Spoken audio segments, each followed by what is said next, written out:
Bonjour à tous et bienvenue sur ma chaîne Pixel et Vecteur. Aujourd'hui, on va parler de Premiere Pro et je vais vous montrer l'intérêt de ces boutons là qui se trouvent à la gauche de la timeline.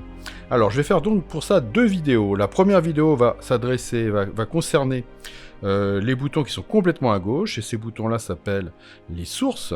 Et après, on verra dans une deuxième vidéo ces boutons-là qui s'appellent le ciblage de piste. Voilà, alors, donc on va commencer par les sources. Alors, les sources, premièrement, il faut savoir que ce bouton va symboliser la vidéo. Il s'appelle V1 là, mais en fait, il devrait plutôt s'appeler simplement V pour la vidéo. Et celui-là, c'est A, c'est-à-dire c'est l'audio. Voilà. Et ces deux boutons-là peuvent avoir trois états. Le premier état, c'est d'être dans un état comme ça, où il n'y a pas de bouton qui est enclenché. Le deuxième état, le bouton est enclenché. Et le troisième état, on va appuyer sur la touche Alt et le bouton va être avec un entourage noir. Voilà. Donc on va voir ces trois états. Il faut savoir que ces boutons-là, ces deux boutons, ne vont être utiles que lorsque vous faites des insertions ou des remplacements. On fait des insertions où on insère des plans avec ce bouton-là et on remplace des plans avec ce bouton-là. Ou bien, on peut aussi prendre le plan qui est là et le glisser dans l'autre écran, et vous allez voir, vous voyez que vous allez avoir insérer, insérer, remplacer, remplacer, insérer. Donc ça, j'en parlerai dans une autre vidéo. On va rester simplement avec ces deux boutons pour démarrer, et leurs raccourcis qui sont virgule et point virgule. Voilà. Alors, donc, si vous voulez faire autre chose, ces boutons-là n'auront aucun intérêt pour vous.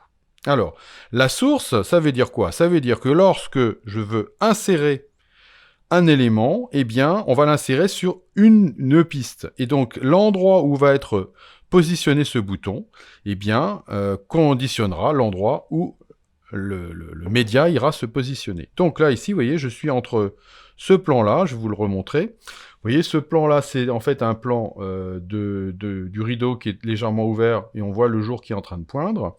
Et le plan d'après, c'est j'allume, ça y est, je suis réveillé. Entre les deux, je voudrais mettre un plan de réveil qui sonne. Donc je vais mettre avec la flèche haute, vous voyez, la tête de lecture entre les deux plans. Et si je suis en V1 et en 1 ici, avec mes deux boutons ici, quand je vais cliquer sur ce bouton pour insérer, eh bien, vous voyez que le plan va venir s'insérer en fonction du point in et du point out que j'ai fait ici. Et je vous montre maintenant, on a bien le rideau, puis maintenant j'ai bien mon réveil qui sonne, et j'allume. Voilà, donc vous voyez qu'on n'a pas de problème, ça s'est bien inséré entre les deux. Parfait. J'annule ce que je viens de faire pour vous montrer que ce bouton peut avoir un deuxième état qui consisterait à ne être comme ça. Et dans ce cas-là, si je veux insérer ou remplacer, bah évidemment, il ne se passe rien. Voilà. Bon, ça c'est assez facile à comprendre. Le troisième état est un petit peu plus compliqué. Vous voyez, je vais rallumer mes boutons. Voilà, on voit que mes boutons sont positionnés. Et là, j'ai appuyé sur la touche Alt sur chacun des boutons. Et là, vous voyez qu'est-ce qui va se passer. Dans un cas comme ça, quand je vais insérer, et ben vous voyez, ça va me garder la place du plan, mais ça ne me mettra pas le plan. En l'occurrence ici, je lui ai dit que le plan et l'audio devaient être en fait insérés, mais sans les plans et sans l'audio. Bon, en fait, ça vous met l'espace nécessaire pour le plan.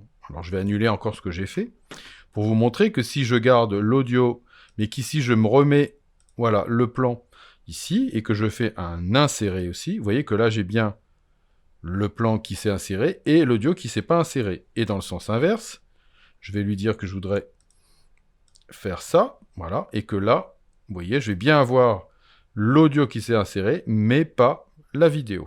Voilà, donc vous avez compris l'idée. Donc, évidemment, ça veut dire que cette source-là, je pourrais la positionner, par exemple, en 3, ici, en piste 3, et ici en piste 3 aussi, on va le mettre là. Et quand je vais insérer, donc, ben vous allez voir que mon plan, ici, va se retrouver ici, et ici, vous voyez, en V3 et en A3. Et ce sera exactement la même chose pour le remplacement. Si je viens cliquer ici, et que j'ai mes deux boutons qui sont en 3, et ben vous voyez que ma vidéo, c'est à remplacer le plan, c'est-à-dire qu'il n'a pas inséré, il est venu se positionner au-dessus, et l'audio de la même manière. Vous voyez que ça peut avoir beaucoup d'intérêt dans certains cas.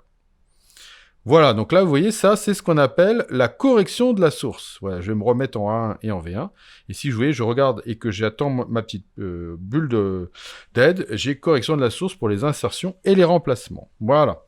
Donc, la prochaine vidéo, je vous montrerai donc le ciblage des pistes et à quoi sert le ciblage des pistes, en plus de donc la correction des sources. Voilà, et ben j'espère que ça vous a intéressé, mais j'en suis sûr, et je vous dis à bientôt pour de nouvelles aventures sur Pixel et Vecteur.